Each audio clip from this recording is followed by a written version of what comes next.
네, 제 시간에 다시 와주셔서 진심으로 감사드립니다.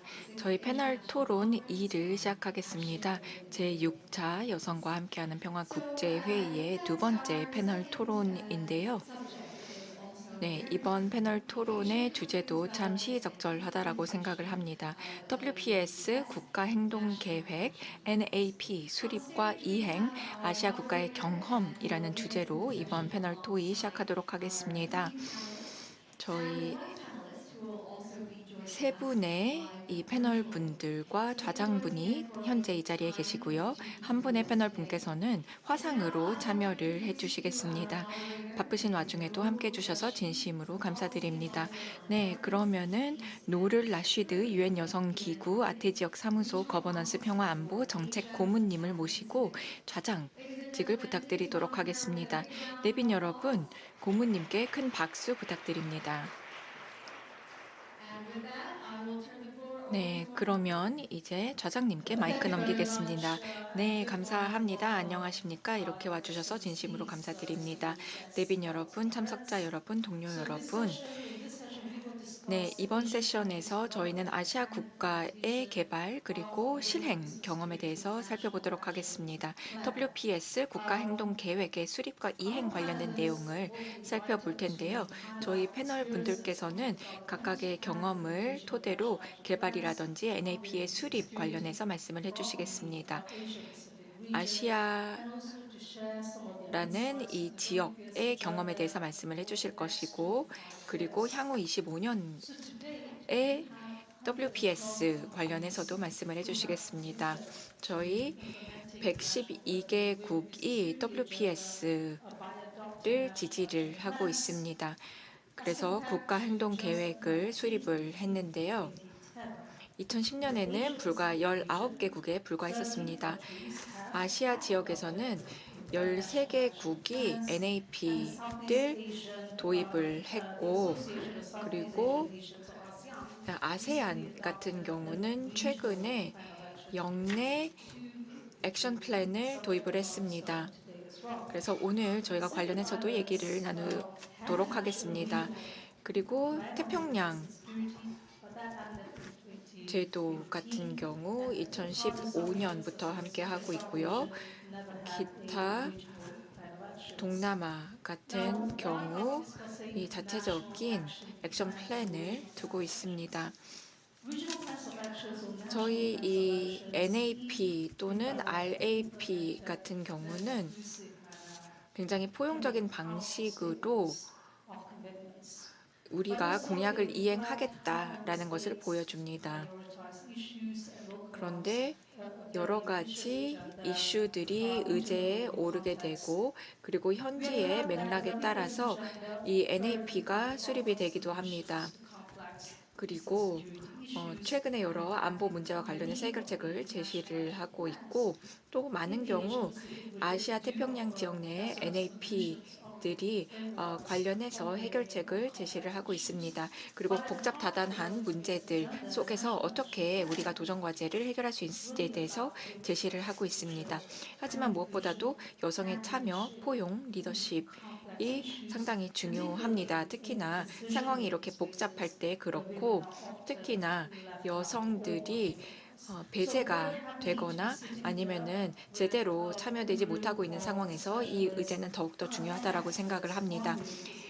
저희가 AWPS 관련해서 전문가분들을 모셨는데요. 시간이 많지 않기 때문에 간단하게만 말씀을 드리도록 하겠습니다. 네, 우선 첫 번째로는 로도라 바바란 아세안 사무국 인적개발 국장님이신데요. 화상으로 참여를 해주시겠습니다. 두 번째로는 마빅 사브레라 발레사 여성평화구축가 글로벌 네트워크 GNWP 대표님께서 함께 해주고 계십니다. 네, 세 번째로는 료쿄 요나민의 여성평화안보 분야 젠더 전문가님께서 함께 해주고 계시고요.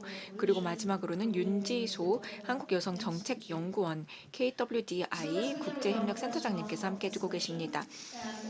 저희가 일단 1차적으로 토론을 할 텐데, 일단 로도라 바바란 국장님께 질문 드리도록 하겠습니다. 2022 아세안 지역 행동 계획이 이 국가 차원에서 WPS 이행을 하는데 어떤 영향을 미쳤는지 궁금합니다. 그리고 지역과 아지역 협력과 지식 공유를 위한 어떠한 기회가 존재하고 그리고 이러한 협력이 WPS 의제의 성공의 중요한 이유는 무엇일까요? 지금 온라인으로 접속을 하고 계십니다. 말씀 부탁드립니다. 네, 감사합니다, 자장님. 함께하고 계신 패널 여러분, 그리고 회의장에 계신 대표 여러분, 안녕하십니까? 질문에 대한 답변을 드리기 전에 먼저 대한민국에 감사의 말씀을 드리고 싶습니다. 제6차 여성과 함께하는 평화국제회의를 주최해 주셔서 감사합니다. 그리고 지금 한국 같은 경우에는 특히 이 WPS 이행과 관련해서 다양한 협력을 하고 계시고요. 그리고 또 한국 같은 경우에는 여성의 역량 강화를 통해서 아세안 지역에서의 평화 구축과 또 지역 통합에 있어서 많은 지원을 해주고 있습니다. 자, 그러면은 아세안 지역이 지금 현재 WPS 이행과 관련해서 어떤 노력을 하고 있는지 말씀을 드리고 싶습니다. 아세안 지역은 여성이 평화 구축과 평화 유지에 있어서 중요한 역할을 하고 뿐만이 아니라 평화의 그런 문화를 정착함에 있어 중요한 주체라는 부분을 인식하고 있습니다. 아세안 지역은 특히나 WPS 어젠다를 아세안 지역에 이행하기 위해서만 노력을 했습니다.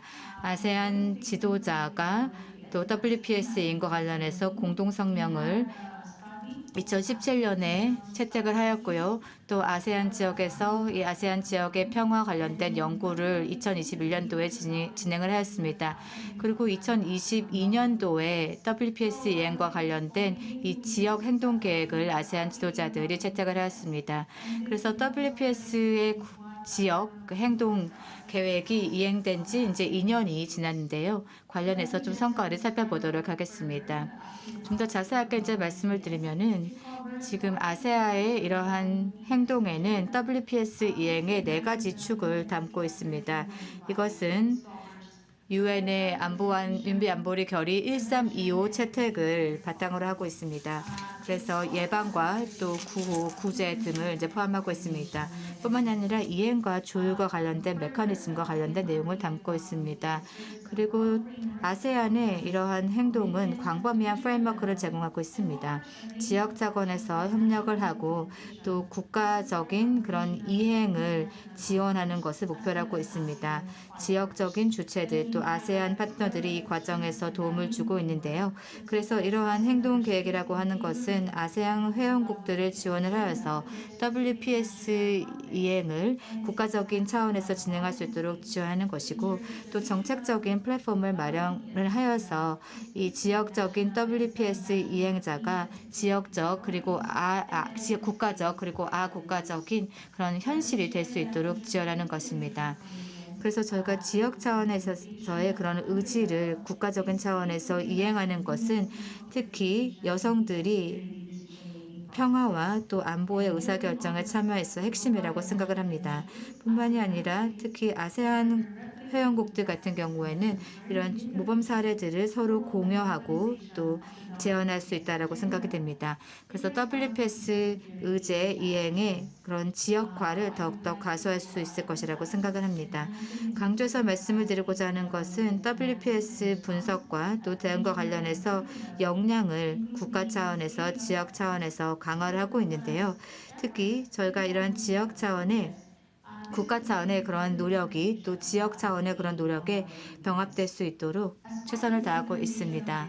그리고 지금 아세안의 WPS 계획의 이행과 관련해서 저희가 말씀을 드릴 수가 있는 것은 아세안이 로컬라이제이션 툴킷과 또 가이드라인을 마련하였다는 것입니다.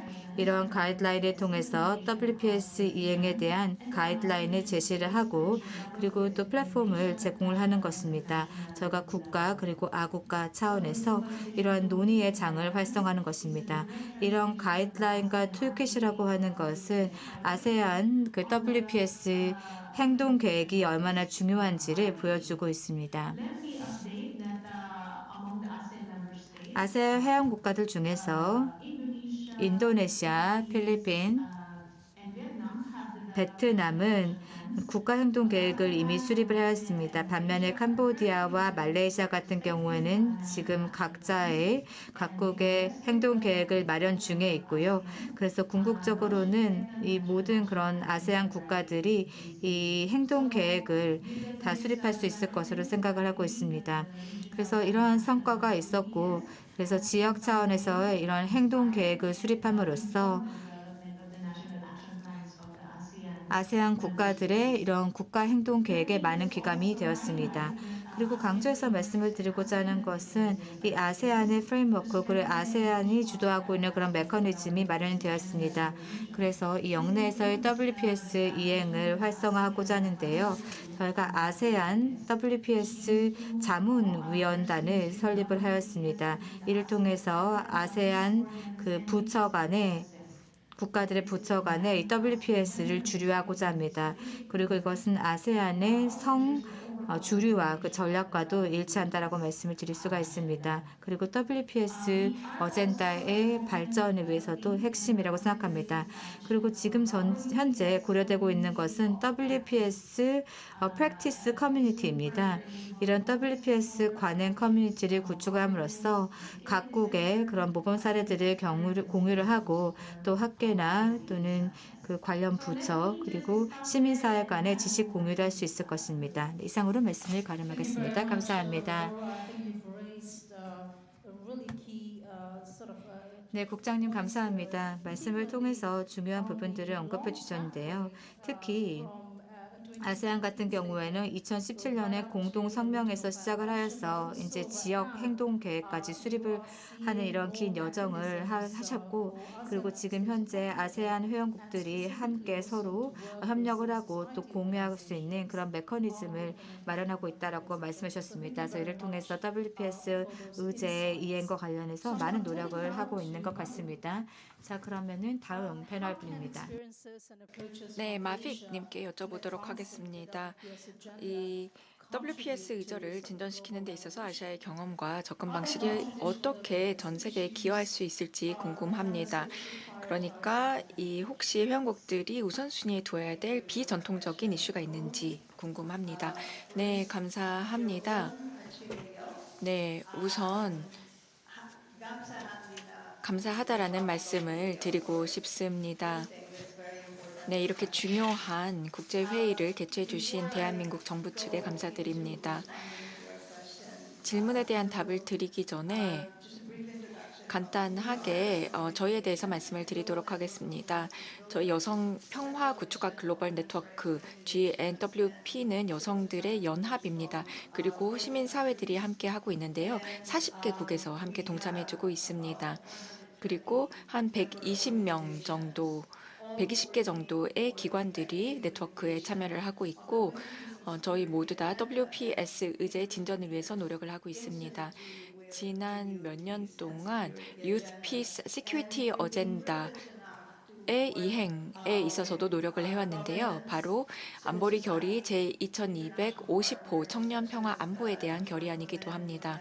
그래서 유엔과 함께 그리고 유엔의 다양한 이 조직들과 함께 각각 국가에서 NAP들을 제대로 시행할 수 있도록 돕고 있습니다. 방글라데시, 네팔, 필리핀, 아프가니스탄, 물론 탈레반 정권이 장악하기 전입니다. 저희가 다 기여를 했었고요. 그리고 이 회원국들 또는 정부들과 같이 일을 할 때 이렇게 얘기를 합니다. 시민사회가 의미 있는 방식으로 참여를 할 때, 그리고 여성의 인권 단체들이 함께 의미 있는 방식으로 참여할 때만 우리가 도와줄 수 있다라고 얘기를 합니다. 무엇보다도 외딴 지역 같은 경우 폭력과 또 위기에 취약한데 그러한 지역들도 저희가 보살펴야 되겠습니다. 저희가 full cycle implementation이라는 단어를 사용을 하는데요. 이게 무슨 뜻이냐? 전체 이 프로세스가 다 반영이 되어야 된다는 뜻입니다. 참여가 전 단계에서 이루어져야 된다는 것이고 저희 한 110개국이었나요? 네. 네네. 110개의 NAP가 있는 것으로 알고 있습니다. 아, 그런데 많은 회원국들이 더 많이 하려는 노력을 보이지 않고 있습니다. 특히나 NAP 측면에서 그렇습니다. 그리고 저희 납핑이라고도 하는데요. 이게 국가행동계획 수립을 그렇게 부르기도 합니다. 그런데 보통은 수립을 하고 나서도 제대로 이행되지 않는 경우들도 있습니다. 저희 우선적으로는 여성들의 권리 단체들이 이 WPS에 어떻게 참여를 할 수 있는지, 그리고 어떻게 이 실질적으로 이러한 자원들을 동원을 해서 베이징 액션 플랫폼을 이행시킬 수 있는지를 보고 있습니다. 그리고 전 차원에 걸쳐서 다 반영을 하고 있는데요. 그러니까 지역적, 국가적, 아국가적 모든 측면에서 다 생각을 하고 있습니다. 그리고 두 개의 주요 접근 방식이 있는데 우선은 NAP를 수립하는 방식인데 첫 번째로는 No Draft 접근법이라고 저는 부릅니다. 이게 무슨 뜻이냐? 일단은 백지에서 시작을 하는 것입니다. 그리고 각각 국가를 방문을 하면서 이 해당 여성 단체들의 인풋을 청하는 것입니다. 특히나 정책 위반 또는 실행에 기여하지 못하는 경우가 있는데요. 네팔에서도 오늘 오셨지만 저 같은 경우 이 국제 기술 컨설턴트이기도 했습니다. 네팔의 첫 번째 NAP 수립 과정에서 해당 직을 맡았었는데 네팔의 총 75개 구에서 뭘 했냐? 어, 전 여성 전투원들이라든지 아니면은 고아들 또는 기타 여러 어려움에 처한 사람들을 만났습니다. 그리고 이 정부 관계자들을 만나기도 했는데요. 여성 중에 한 명이 이 기존 전투원이었습니다.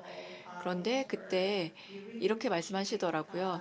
네, 장관님, 이렇게 함께 해주셔서 진심으로 감사하기는 합니다. 저희가 많이 찾아보고 많이 또 읽어봤습니다. 신문에서도 많이 봤는데, 그런데 이번에는 제발 저희가 얘기할 수 있는 발언권을 주시길 바라겠습니다. 그 과정이 상당히 감동적이었습니다. 그래서 제가 노 드래프트 접근법이라고 말씀을 드렸는데요. 한 1,000개 정도의 의견을 취합을 하는 것 같습니다. 그래서 테크니컬 워킹 그룹에서 NAP를 작성을 합니다. 그리고 이거를 다시 보여주게 됩니다. 그리고 나서 채택을 하게 되는 것인데요. 그것이 첫 번째 접근법이고 두 번째는 좀 더 일반적인 방식입니다. 많은 회원국들 그리고 시민, 사회들이 이게 아마 실용적이다라고 생각을 할 텐데 일단 테크니컬 컨설턴트가 있습니다. 그분이 NAP를 수립을 하게 되고 그리고 이분들이 시민사회들과 연결고리들이 있습니다. 아니면은 연락을 하게 됩니다. 또 로컬 차원의 지역사회에 연락을 해서 해당 이 초안을 검증을 하는 과정을 거치게 됩니다. 그래서 보통은 이 젠더 부의 장관 아니면은 필리핀 같은 경우는 관련해서 평화 구축 부라는 것이 있습니다. 대통령 산하의 직속 부처인데요. 그 부와 함께 협업을 하게 됩니다.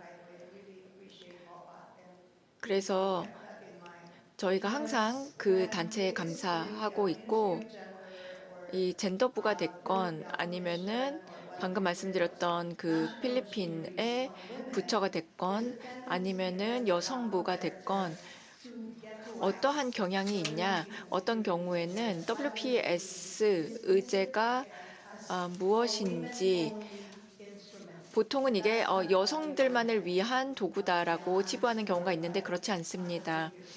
다른 패널 분들도 그 말씀을 잘 해주셨다라고 생각합니다. 물론 여성 평화 안보 의제이기는 합니다. 그렇다고 해서 여성만을 위한 의제는 아닙니다. 왜냐하면은 성평등을 실현을 하면 인류가 발전할 수 있기 때문이고 우리 모두 다 혜택을 누릴 수 있기 때문입니다. 그리고 두 번째로 드리고 싶은 말씀은 저희가 글로벌 차원에서 어떻게 기여할 수 있냐. 이게 현지화를 통해서 그렇게 할 수 있다라고 생각합니다. 그 누구도 경청하지 않고 그 누구도 이 관심을 기울이지 않았던 2008년 그때 당시에 1820 결의안이 채택이 되었습니다.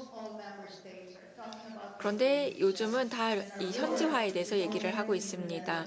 그리고 이미 제3국에서는 관련된 내용이 도입이 되고 있습니다. 최근에 또 안보리에서 사무총장님께서 관련해서 그 중요성을 언급하셨기 때문입니다. 이게 무슨 뜻이냐?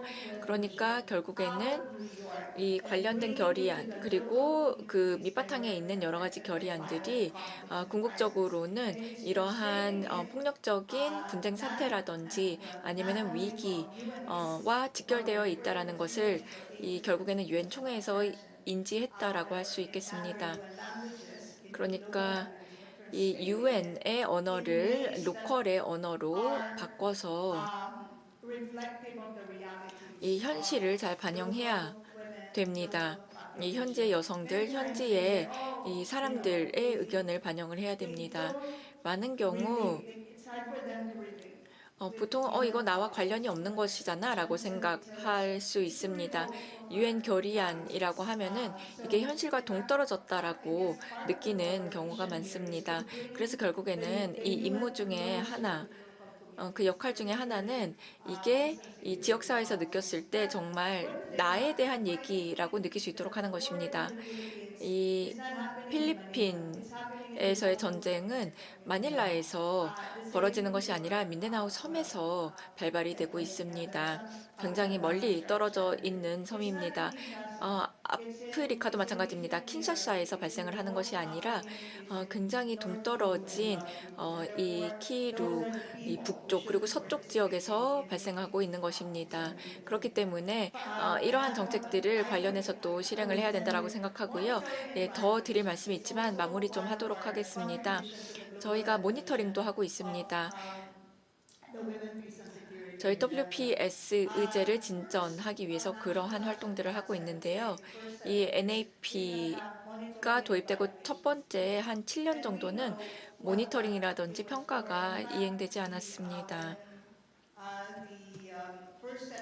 그런데 예, 첫 번째 지표들이 등장했습니다. 그리고 이 1889 관련해서 아무도 그거를 사용하지 않았었는데 여러 가지 이유가 있었습니다. 개발국 또는 이 분쟁 취약 국가라든지 아니면은 이 분쟁에 타격을 입은 국가들의 입장에서 보면은 이미 많은 어려움을 겪고 있었고 이러한 메커니즘이 뭐 어떻게 다른지 파악하는 것조차도 버거운 실정이었습니다.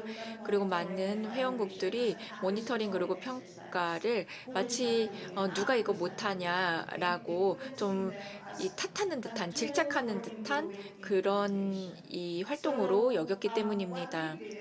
그래서 무엇을 했냐? 저희가 자체적인 지표를 개발했고요. 그리고 당시에 유니프랑 같이 일을 했었는데요.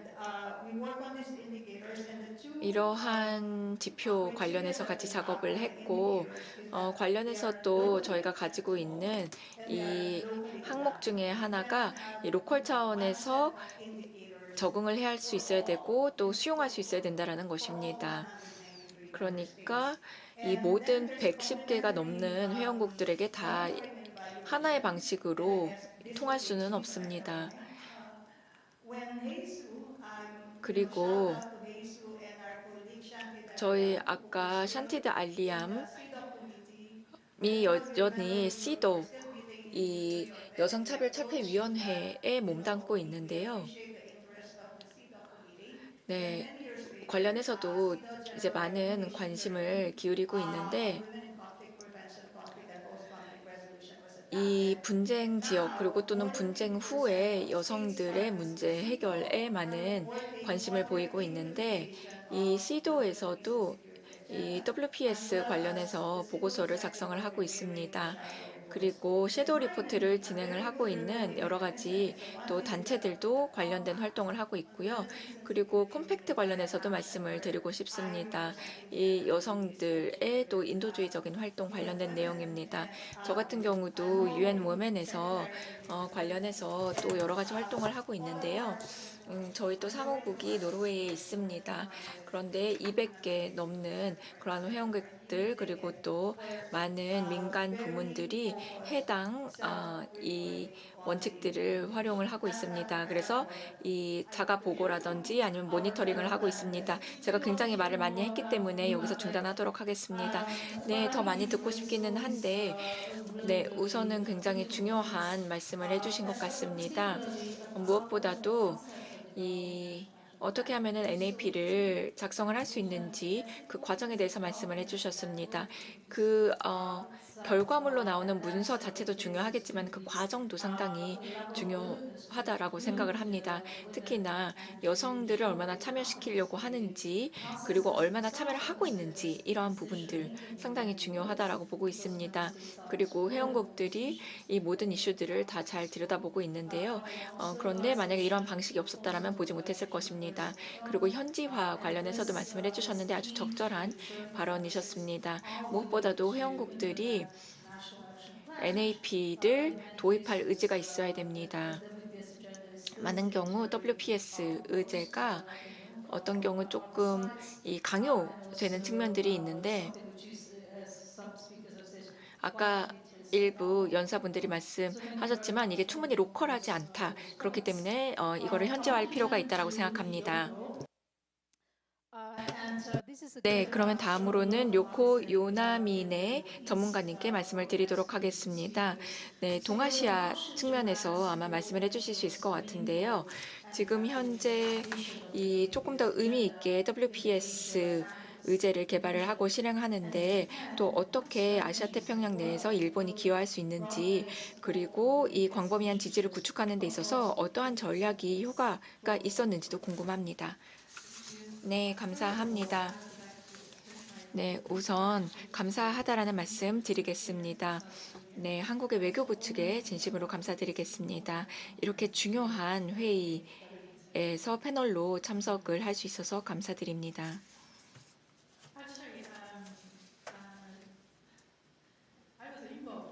저 같은 경우는 이 일본의 NAP 초안 작성 프로세스에 동참을 했습니다. 그래서 저는 일본의 경험에 대해서 말씀을 드리고자 하는데요. NAP를 어떻게 작성을 하게 됐는지, 어떠한 교훈이 있었는지, 어떠한 베스트 프랙티스가 있는지, 그리고 일본의 법안 중에 아시아 태평양 지역에 조금 기여할 수 있는 어떠한 측면들이 있는지 말씀을 드리도록 하겠습니다. 우선 첫 번째로는 저희 일본의 NAP 국가행동 계획에 대해서 말씀을 드리겠습니다. 이 WPS 관련된 의제가 2015년에 도입이 되었고요. 그때 당시 아베 전 총리 내각에서 도입을 했습니다. 당시에 아베 전 총리가 성평등 문제를 굉장히 관심 있게 보셨습니다. 그래서 일본 내각에서 NAP를 채택을 했습니다. 시민사회가 함께 참여를 했고요. 그리고 초안 작성 단계에서 시민사회가 적극적으로 동참을 했습니다. 그리고 전체 이 내용의 한 그 85% 정도가 채택이 되었다라고 합니다. 그러니까 시민사회가 제언했던 내용의 85%가 채택이 되었습니다. 그리고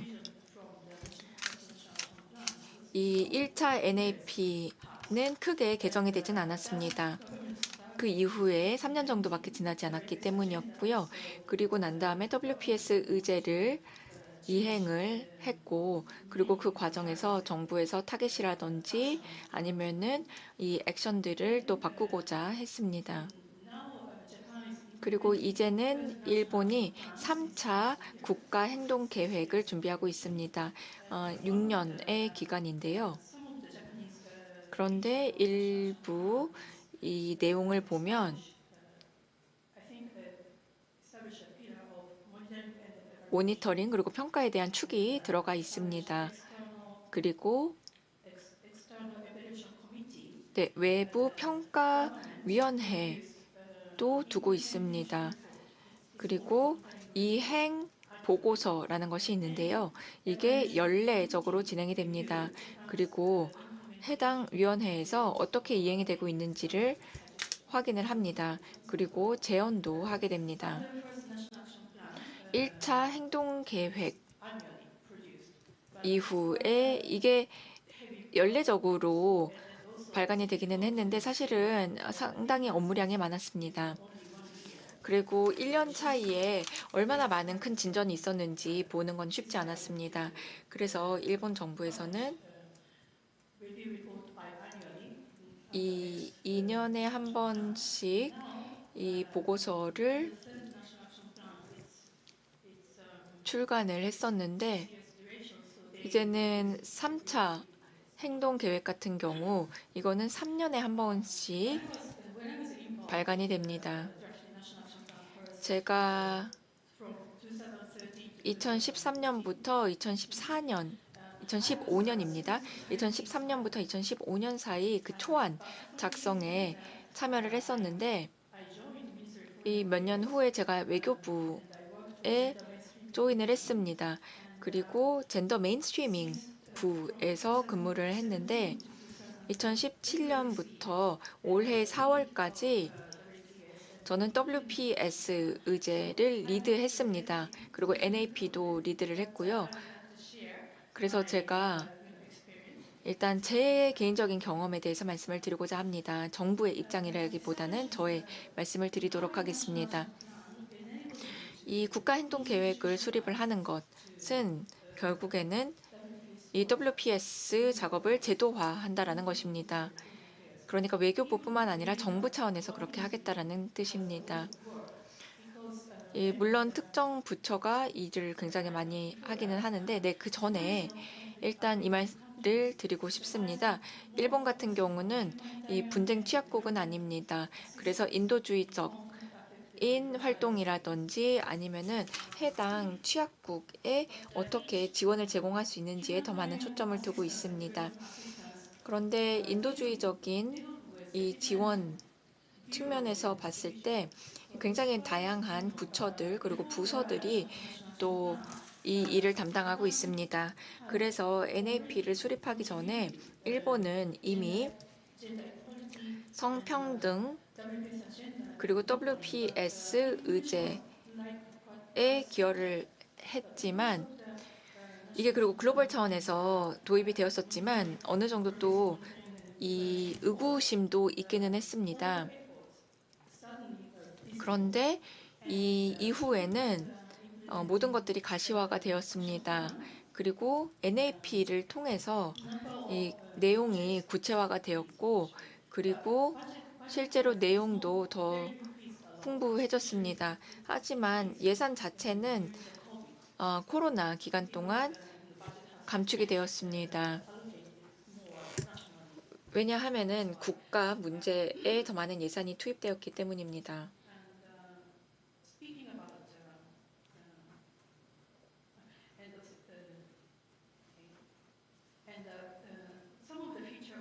그리고 일본의 향후 NAP 관련해서 예견을 해보자라면 이 젠더 관점을 녹여서 어떻게 하면은 재난에 대응할 수 있을까도 같이 담아내려고 하고 있습니다. 일본 같은 경우는 자연재해가 굉장히 빈번히 발생하는 국가입니다. 그렇기 때문에 해당 내용을 반영하고자 하는 것이고 물론 평화 유지 활동이 WPS 이제의 중요한 축이지만 이 저희 헌법에 따라서 이 군을 파견하는 것은 쉽지가 않습니다. 하지만 이 저희 여러 가지 자연재해들을 놓고 봤을 때 저희 자위대 그리고 경찰이 해당 상황이 발발했을 때 가장 1차적으로 대응을 하게 됩니다.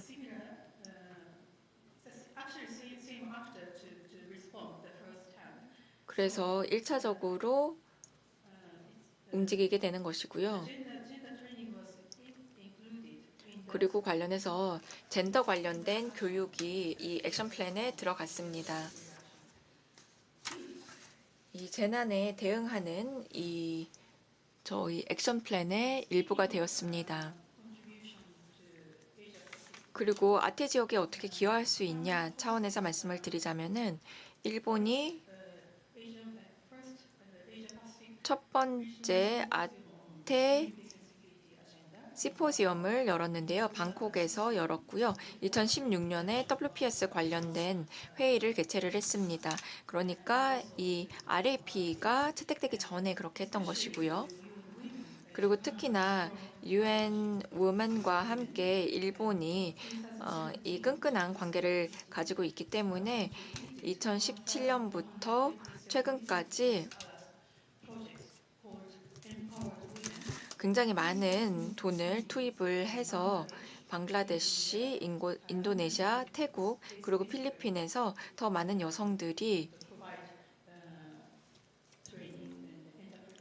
이 교육을 받고 또 기업가 정신 관련해서 많은 교육을 받을 수 있도록 지원을 하기도 했습니다. 그리고 또 대테러 관련된 임무 관련해서도 교육을 제공하기도 했습니다.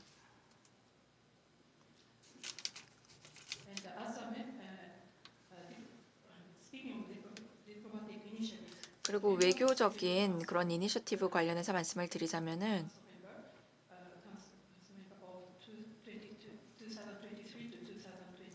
2023년, 2024년 저희 안전보장 이상회 비상임 이사국으로서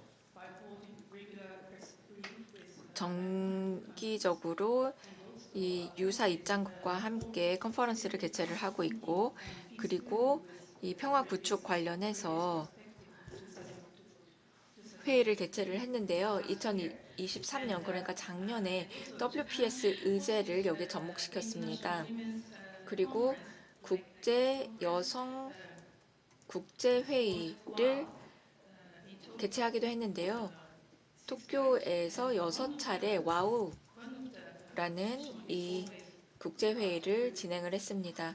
그리고 항상 그중 한 세션을 WPS 의제를 다루는데 할애를 하고 있습니다. 그리고 내년에는 노르웨이와 함께 내셔널 포컬 포인트 네트워크를 구축을 하게 될 텐데요. 네, 죄송합니다. 제가 말을 너무 많이 하고 있는데 굉장히 많이 기여를 하고 있습니다. 그래서 여기서 배운 교훈이란 것은 무엇이냐? NAP 구축을 통해서 이 자국이 WPS 의제를 제도화할 수 있는 힘을 가지게 되는 것이라고 생각을 하고 있고요. 그리고 모니터링 보고서를 발간을 하는 것이 중요하다. 물론 이 외부의 모니터링도 마찬가지라고 생각합니다. 외부에서 검토를 하는 것도 중요하겠고요. 그리고 마지막으로 정치적인 리더십의 중요성을 작년에 볼 수가 있었는데요. 특히 요코 카비카와 전 장관님께서 특히나 이제 기존의 의제의 진전을 보고자 했습니다. 그래서 해당 팀에서 WPS를 적극적으로 여러 정책에 반영을 했고 또 보고서에서도 해당 내용을 확인을 할 수가 있습니다. 네, 여기서 마무리를 해야 될 것 같습니다. 감사합니다. 네, 감사합니다. 잘 들었습니다. 네, 로쿄 전문가님의 말씀 들었습니다. 일본 같은 경우 어떻게 NAP가 제도화, 그러니까 WPS 의제 제도화를 돕고 있는지 말씀을 해주셨습니다. 이 국내 차원의 뿐만 아니라 이 해외 외교 정책에 있어서도 그렇다라는 말씀을 해주셨고요. 그러면서 몇 가지 사례를 말씀을 해주셨는데요. 일본이 이러한 것들을 어떻게 해왔는지에 대해서 말씀을 해주셨고, 그리고 국제기구에 일본이 지원을 제공했던 거, 이 유엔의 회원국 기업들뿐만 아니라 그리고 이제 다른 네트워크와 어떻게 협력을 했는지 이러한 차원에서도 말씀을 하셨습니다. 그리고 WPS를 DRR이라든지 아니면은 어떻게 서로 상호 기여를 했는지 측면에서도 말씀을 해주셨고요. 이뿐만 아니라 일본이 다양한 회원국들을 지지를 했다. 그리고 NAP의 개발에 많은 참여를 했다라고 말씀을 해주셨습니다. 그래서 NAP가 상당히 이 자국에만 멈춰 있는 것이 아니라 다양한 국가들의 시각을 반영한다라는 차원에서 말씀을 해주셨던 것 같습니다. 네, 감사합니다. 네, 다음으로는 윤지소 센터장님께 질문을 드리겠습니다. 한국 같은 경우에는 WPS 의제를 어떻게 이행을 하고 있는지요? 결과를 모니터링은 어떻게 하고 있는지요? 의제가 처음 도입되었을 때 어떤 어려움이 있는지 궁금하고 어떤 교훈을 좀 말씀을 해주실 수 있는지 궁금합니다. 네, 질문 감사드립니다. 저 또한 먼저 한국여성정책연구원에 대해서 간략하게 설명을 드리도록 하겠습니다. 저희는 정부 출연 띵크탱크입니다. 그래서 저희는 성평등과 관련된 다양한 연구를 진행을 해서 정부의 정책 수립에 지원을 하고 있습니다. 2023년도 작년에 우리 연구원에서는 연구 프로젝트를 진행을 하였습니다. 이것은 한국의 여성부에서 이제 의뢰를 한 그런 연구였습니다. 그래서 여성가족부에서는 안보리 결의 1325를 주관하고 있는 그런 부처인데요. 작년에 저희가 연구를 통해서 전반적으로 국가행동계획의 이행사항을 검토를 하였고, 그리고 향후 NAP와 관련된 그런 전망을 한 바 있습니다. 그래서 간략하게 저희 정책연구원에 대해서 이제 말씀을 드렸고, 아까 요코님께서도 말씀해 주셨지만 저는 대한민국의 입장을 대변해서 말씀을 드리는 것은 아니고 저희 연구원에서 작년에 진행을 했던 그 연구를 바탕으로 몇 가지 소견을 공유하도록 하겠습니다. 지금 현재 한국에서 어떠한 성과가 있는지를 설명을 드리도록 하겠습니다. 한국 같은 경우에는 첫 번째 국가행동계획을 2014년도에 발표를 하였습니다. 그리고 2024년도 올해 저희는 제4차 국가행동계획을 발표하였습니다. 그래서 저희는 10년 동안 이행한 경험이 있습니다. 첫 번째 냅은 8개의 정부 부처에서 관여를 했었고 10개의 목표와 또 28개의 세부 과제를 담고 있었습니다. 그리고 지금 현재 4차 국가행동계획에 대해서 말씀을 드리면은 18개의 국가부처가 관여하고 있고 18개의 목표 그리고 21개의 목표별 세부 과제로 구성이 되어 있습니다. 좀 더 이제까지 한국이 랩을 이행한 데 있어서 낸 성과에 대해서 말씀을 드리도록 하겠습니다. 먼저 초창기에 저희 한국의 국가행동계획 같은 경우에는 4가지의 분야를 아우르고 있었습니다. 예방, 참여, 보호, 구호와 회복이었습니다. 안보리 결의의 4가지 분야와 일치하는 것이었습니다. 그래서 1차 국가행동계획이 그러하였고 그 이후에 2차 행동계획부터 5가지 분야를 아우르고 있습니다. 그래서 모니터링과 평가도 중요한 그런 분야로 추가가 되었습니다. 모니터링과 평가를 추가한 것은 큰 성과라고 볼 수 있는데요. 그러면은 이 분야와 관련해서 어떠한 활동을 하고 있는지 말씀을 드리도록 하겠습니다. 일단 정부 부처들이 국가행동계획을 이행하는 데 있어서 참여를 하고 그리고 검토 세션을 시민사회와 함께 진행을 하게 됩니다. 시민사회에도 동참을 시켜서 이 부처가 성과를 같이 평가를 하는 것입니다. 그래서 정부 내 그 평가와는 별도로 시민사회와 함께하는 그런 평가가 추가되었다는 것이 하나의 성과라고 말씀을 드릴 수가 있고, 그리고 두 번째 성과는 바로 이 이행 프로세스를 제도화한 것이었습니다. 한국은 이 성평등법을 개정을 하였습니다. 그래서 성평등위원회가 총리실 산하에 위치해서 특히 1325 이행과 관련된 부분들을 관장하고 있습니다.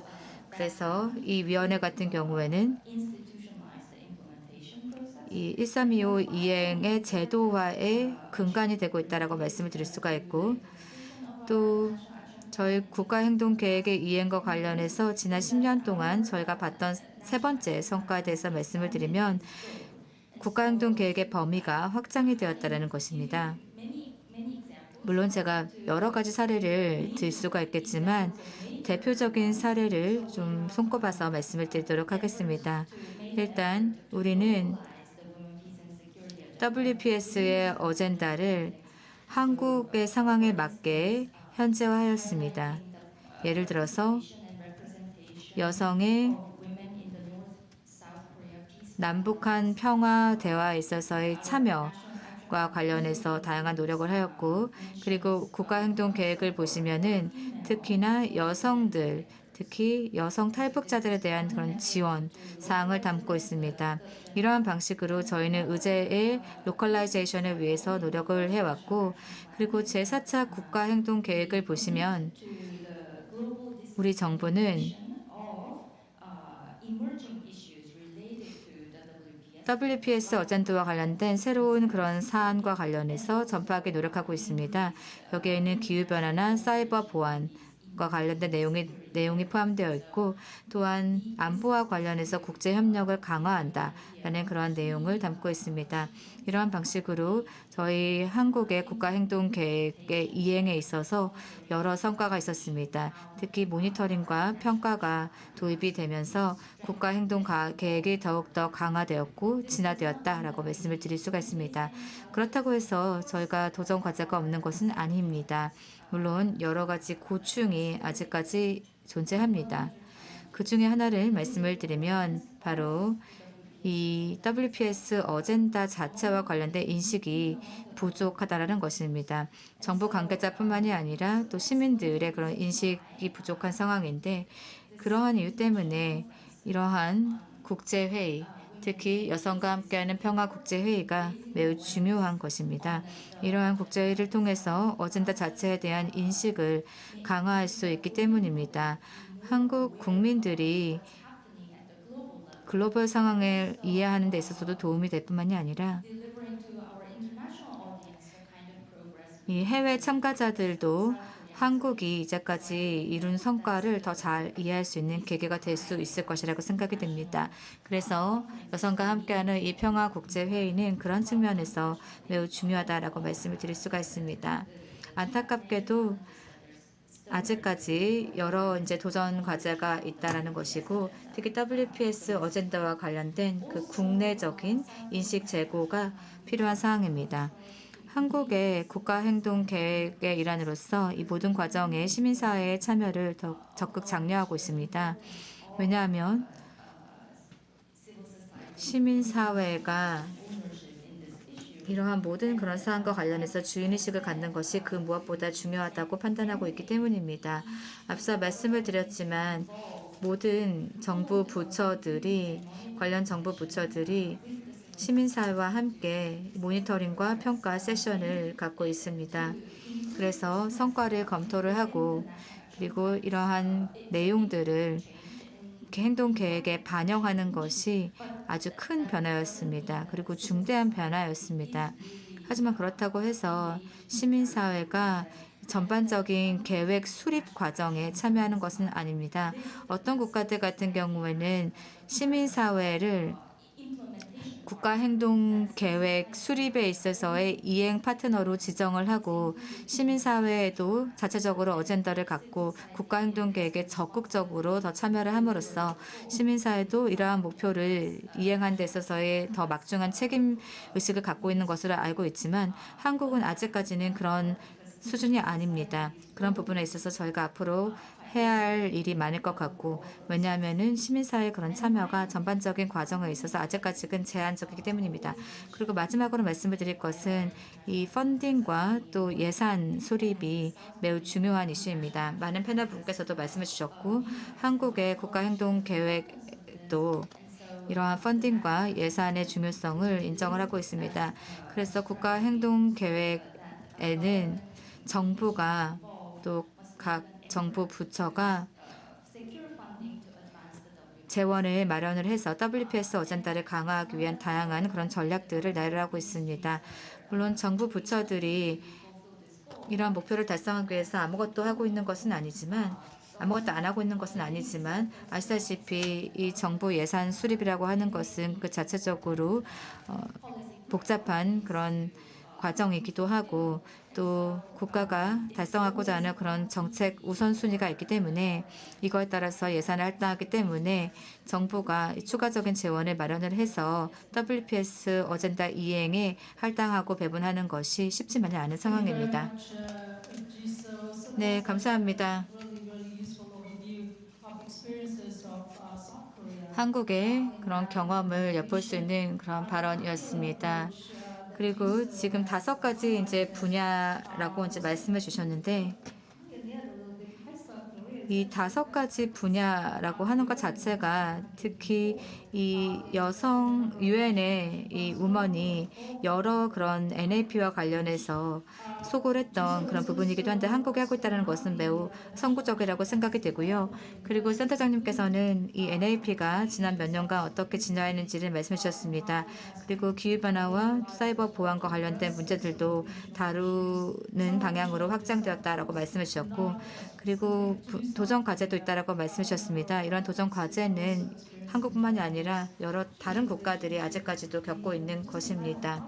특히 이 국가 차원에서 또 국민들이 이 NAP라든지 WPS 어젠다와 관련해서 인식이 부족한 상황이기도 하고 그리고 시민단체들의 그런 참여도도 아직까지는 저조합니다. 특히 이 NLP를 이행을 하고 또 의자를 이행하는 데 있어서 시민사회 참여는 저조하고 펀딩과 관련된 도전까지도 여전합니다. 제가 지금 시간을 보고 있는데요. 1시에 마무리를 해야 합니다. 중요한 점심시간이 남아있기 때문이죠. 그래서 패널분들께 1분 정도, 2분 정도 추가적으로 이제 드리고 싶은데 지금 오늘 저희가 다양한 도전 과제에 대해서 이제 이야기를 하였습니다. 자, 그러면은 패널분들께 질문을 드립니다. 우리가 어떻게 이 WPS 어젠다의 그런 가능성을 향후 25년 동안에 고려를 해야 될까요? 그래서 국가적인 차원 그리고 지역의 차원에서 어떤 노력을 해야 될까요? 네, 감사합니다. 네, 저희 같은 경우는 이 WPS뿐만 아니라 이 청년 평화 안보 관련해서 더 많은 노력이 필요하다라고 생각하고요. 그런데 중요한 것이 무엇이냐? 서로 상호 강화가 되어야 된다라는 것입니다. 특히나 많은 차별, 소외, 폭력 이러한 부분들이 나타나고 있고 그런데 이 여성으로서의 주체성 그리고 인파워먼트 이것은 이게 한 지점에서만 끝나는 것이 아니라 이 모든 것들은 다 연속되어 있습니다. 그리고 모든 업무들은 다 연결되어 있다라는 말씀드립니다. 두 번째로는 이 현지화라는 것이 단순히 베스트 프랙티스로만 저희가 보는 것이 아니라 이게 표준 프랙티스가 되어야 된다라는 것입니다. 모든 여성 단체 입장에서 그렇고요. 그리고 해당 단체뿐만 아니라 이 의제를 다루는 모든 이 단체 입장에서 그렇습니다. 그리고 이제 한 25년 정도가 지났지만 여성들은 여전히 이 의사결정의 주요 주체로 참여하지 못하고 있습니다. 그리고 리더로서 참여하지 못하고 있습니다. 그래서 사이버 안보에 대해서도 얘기가 나왔지만 가끔 이 주류 매체 또 SNS 그리고 여러 가지 이러한 기술적인 공간 사이에 이 경계가 허물어지고 있는데 이제 25주년을 곧 기념하게 되는 지금 이 디지털 보안과 또 사이버 보안에 대해서 생각을 해야 된다라고 생각하고 어떠한 장단점들이 있는지 잘 살펴봐야 될 것입니다. 그리고 다음으로는 이 분쟁을 막기 위해서 어떻게 경제적으로 또 기여를 할 수 있는지 또 기후 행동을 어떻게 취할 수 있는지 살펴봐야 될 것입니다. 아시다시피 이 기후 변화라는 것은 이러한 분쟁을 더 악화시키고 있습니다. 그리고 새로운 분쟁으로 이어지고 있습니다. 그리고 이 여성들이 경제적으로 권한이 없을 때 빈곤이 증가합니다. 그런데 빈곤이라는 것이 결국에는 분쟁의 씨앗이 되기도 합니다. 그래서 이 두 가지 이슈들을 같이 살펴봐야 된다고 생각합니다. 감사합니다. 네, 감사합니다. 네, 마빅님의 말씀 들었습니다. 네, 다음으로는 로도라 국장님. 네, 감사합니다. 네, 마빅 대표님께서 말씀하신 부분에 대해서도 전적으로 동의를 하고 제가 앞서 말씀을 드린 것처럼 지금 RAP, WPS의 그런 성공 여부라고 하는 것은 바로 이러한 모든 내용들을 국가적인 그런 이니셔티브 또는 국가 행동 계획으로 반영을 하는 것입니다. 앞서 패널분들께서 이 재원 마련과 또 NAP의 그런 이행을 지원하는 것이 중요하다라고 말씀해 주셨고 또 여러 이해관계자들을 이 과정에 참여시키는 것이 핵심이다라고 말씀해 주셨는데 저 또한 이런 모든 부분에 전적으로 동의합니다. 그래서 지역 협력과 관련해서 또 이러한 협력이 국가의 그런 행동에 잘 반영이 되고 그리고 이해관계자들을 최대한 많이 참여시키기 위해서 저희 아세안 지역에서는 여러 이제 도전 과제를 겪고 있습니다. 그리고 하지만 저희가 또 주관한 다양한 행사들이 있습니다. 일단 공청회를 개최를 하는 것입니다. 지역사회의 그런 니즈를 반영을 하여서 WAP를 수립을 하였고 또 아세안 같은 경우에는 수년 동안 영내 안정과 또 평화의 그런 상황을 누리기는 하였지만 이 평화라고 하는 것은 상황에 따라서 또 있을 수도 있고 없을 수도 있는 것입니다. 그리고 오늘날 기후변화와 또 재난, 그리고 경제 위기 등 다양한 그런 도전 과제들이 있습니다. 그래서 이러한 모든 것들을 다 감안을 하고 고려할 필요가 있겠습니다. 그래서 RAP, WPS 같은 경우에는 이러한 변화하는 도전 과제에 적극적으로 잘 민첩하게 대응을 해야 할 것입니다. 로도라 국장님 감사합니다. 다음으로는 료코 전문가님. 네, 질문이 뭐였죠? 네, 향후 25년에 대해서 말씀해달라고 부탁드렸습니다. 네, 죄송합니다만 그 아태 지역에 일본이 어떻게 기여하고 있는지에 대해서도 좀 말씀을 드리고 싶은데요. 네, 일본은 스리랑카의 NAP 작성도 도왔고요. 그리고 이 마빅 대표님께서 말씀하셨지만 향후 25년 동안은 현지화가 중요하다고 생각합니다. 모든 국가들은 다 우선순위가 다르기 때문이기 때문입니다. 그리고 현장에서 WPS 의제란 어떠한 시사점을 가지는지 생각을 해봐야 될 텐데요. 그러니까 어떻게 좀 실질적인 이 액션을 우리가 계획을 해서 이 현장의 여성들을 도울 수 있는지 고민해봐야 될 것입니다. 그래서 정책 입안자들, 특히 이 의원들이 고민을 할 문제라고 생각을 하는데요. 왜냐하면은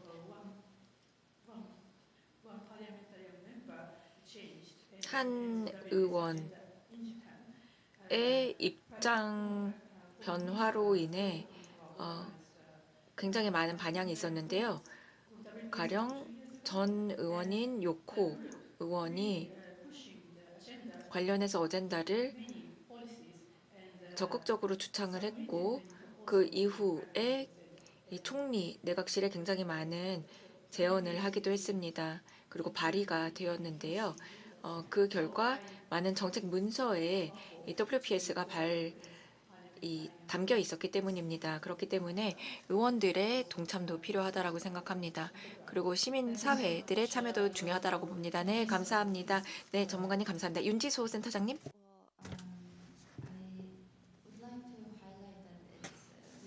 네, 강조해서 말씀을 드리고 싶은 것은 일단 WPS의 어젠다가 우리의 일상생활과 관련이 있어야 합니다. 특히 일상생활과 관련이 있다라고 느낄 때 향후 25년 동안 WPS 어젠다를 더욱더 강화할 수 있을 것입니다. 물론 여성의 대표성과 그리고 참여율이 이 평화 구축과 분쟁 해결에 당연히 중요합니다. 그런데 더 중요한 것은 이 WPS 어젠다라고 하는 것은 그 모든 것들을 다 아우르고 우리의 일상생활과 긴밀하게 연결되어 있다는 것을 인식해야 됩니다. 많은 분들께서 기후 안보 또 사이버 안보에 대해서 말씀해 주셨는데요. 저도 말씀해 주신 내용에 전적으로 동의합니다.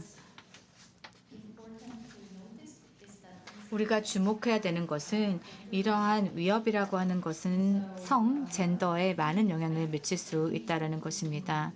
제 생각에 앞으로를 내다볼 때 우리가 중요하게 이해해야 되는 것은 새롭게 부상하는 이러한 위협들이고 이러한 위협들이 젠더에 미치는 영향입니다. 그래서 이러한 위협에 대응할 수 있는 해결책을 모색을 해야 되고 이러한 해결책은 증거를 기반으로 한 연구를 기반으로 해야 됩니다. 이런 연구를 통해서 위협을 파악을 하고 또 분석을 해서 이런 것이 미치는 영향에 대해서 잘 이해를 하고 그리고 글로벌 협력과 또 공조는 이러한 우려를 부식하는 데 핵심이라고 생각이 됩니다. 왜냐하면 지금 말씀을 드리는 이러한 위협들은 글로벌한 위협들, 국제적인 위협이기 때문입니다.